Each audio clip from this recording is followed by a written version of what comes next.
Sierra. Now, when it comes to my animals that were before the time where I was taking care of them on my own, my memory surrounding their lives is a little bit spotty. My mom kind of had to fill me in on most of Sierra's history that I couldn't remember. I remembered that we got Sierra when my cat Mystery was still alive, and she came to us from a family that had abused her in some way. I don't know if it was the family that neglected her or if other animals there were bullying her. I just knew that she was rescued from a family, and the family that rescued her couldn't keep her. So we ended up with her. My mom reminded me that at one point, Sierra went to live with a friend of mine, John, and when he could no longer care for her, she came back to our home. And this is the part that I remember. My cat Mystery was still alive, and Sierra and Mystery lived in my mother's house with me and my brother and many other animals. Cats, raccoons, birds, dogs. I can't remember what we had at any given time. But Sierra and Mystery were always fighting anywhere else in the house except in my room. And Sierra was the newer establishment to the home. So when they fought, the one that was debated getting rid of was Sierra. But I begged my mother to let her stay because, I said, they don't fight when they're alone with me. When they're in my room, they behave, they get along. So my mother let me keep her. As time went on, and Mystery passed away, Sierra then became the alpha cat in my life, which made her more comfortable, and she no longer acted out.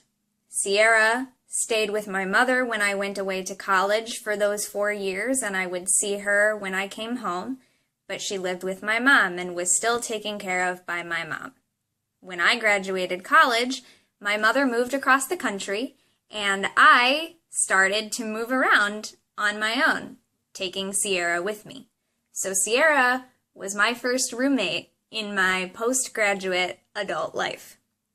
She moved with me from Mom's house to Grandma's house, to my brother's house, to my own house, to an apartment shared with other people, and then finally to the apartment by ourselves. All told, Sierra was a large part of my life for 8 years. I don't know exactly how old she was when she passed away. We're guessing she was probably around 12. What I can tell you about Sierra is that she was the lickinest darn cat I have ever met, and that's how I referred to her. She loved to give you kisses. She loved to give you baths. She would wake me up licking my face with her little sandpaper tongue, which was not always comfortable, but I tried to let her do it for as long as I could stand it before just moving slightly so she would lick somewhere else. She loved to cuddle. She loved to curl up on my shoulder especially. I have multiple pictures of that. And she was very vocal. As a Siamese Burmese, she was very vocal, and she had a hell of a voice and beautiful blue eyes. I mentioned in Mystery's video that all of my animals always had middle names, and that Mystery hadn't until she was about to end her time with me. And Sierra also didn't have a middle name, having come to us from someone else with the name Sierra. And I changed the spelling to Sierra, as in the word that means mountain. And my college roommate, my first college roommate, is Jewish, and she taught me that the suffix syllable la refers to something being smaller or a little version of whatever it is. So my roommate would call me Cara, little Cara. So I took to calling Sierra, Sierra, little Sierra, or little mountain. and she was my little mountain. My roommate also referred to animals and people as baby cat, so I consistently refer to Sierra as my baby cat. And she loved to sit on top of me while I was reading. She loved to climb on top of me when I was laying down. She would often sleep in my bed. And when we lived with Grandma, she was a very good critter hunter. So Grandma really liked having her around because my grandma pretends not to like animals, but she really does, and she really does care about them. But Sierra especially earned her keep when she hunted down all of the rats and mice that were in my grandma's house.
Oh.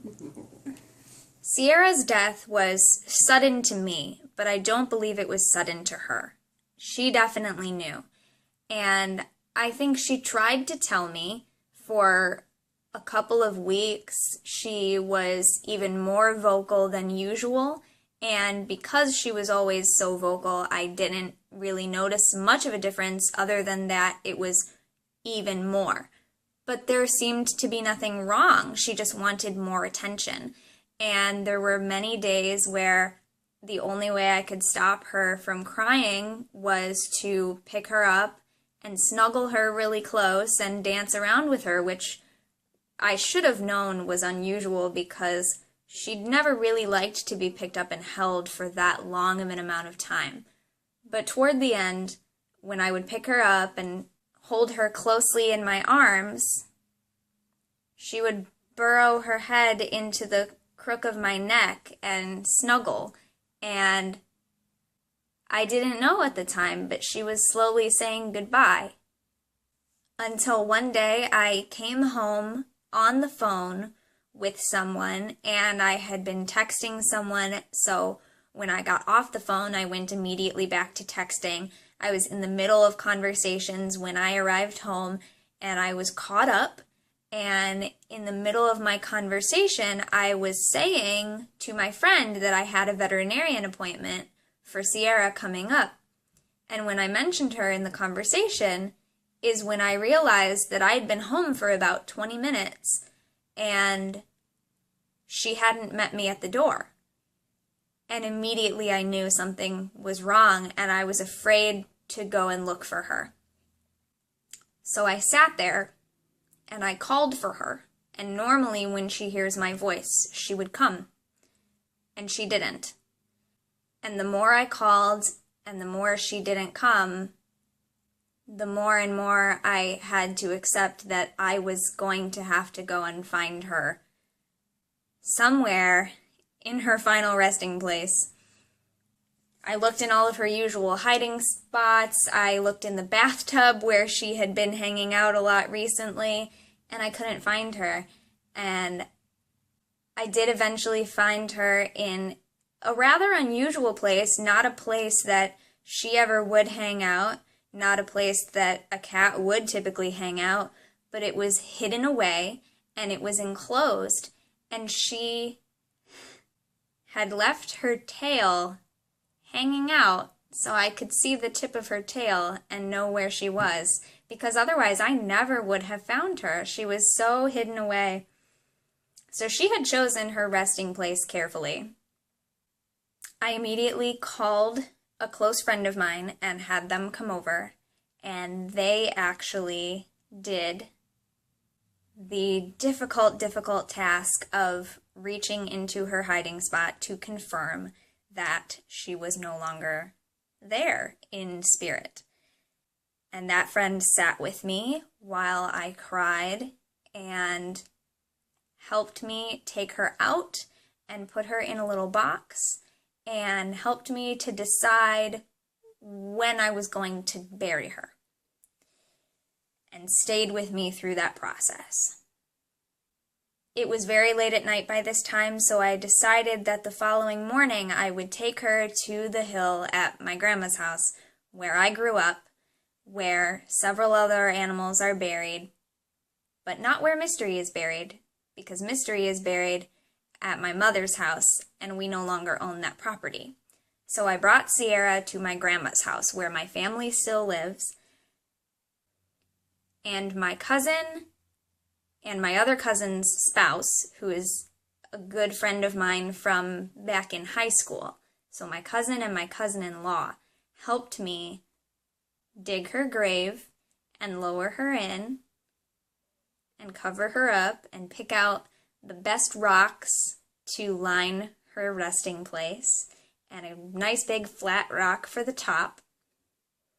And a couple days later at the store, I found this little sign that says, "Beloved friend, until we meet again." And I went back and I put that on her grave. And now I visit her every time I go to Grandma's house. And there is a new kitty in my house who I consistently start to talk to, and my mouth wants to say the name Sierra instead. And there are so many other ways that my new cat emulates Sierra, and ways that she emulates Mystery, and then ways that she is herself. And it is evident to me in every way that they are all still here. Not physically, but they are still here. They are a part of my life. And Sierra lived a good, long life. And I'm happy to say that she enjoyed a home with people who loved her and cared for her and did their best to give her the best life that we could. She's been in several of my videos, and I think to close this video, I'm going to let her say goodbye, because I happen to have a video from about 2 or 3 weeks before she left. So I thank you very much for watching. Don't forget to be awesome, blessed be, and please enjoy Sierra's last video. Sierra, what are you doing?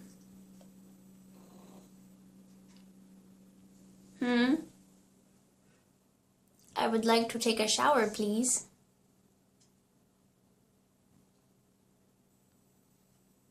Sierra, what are you doing? Are you taking a bath?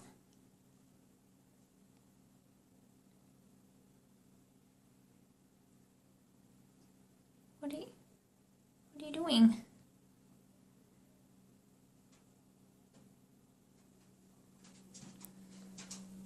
Can I take a shower, please?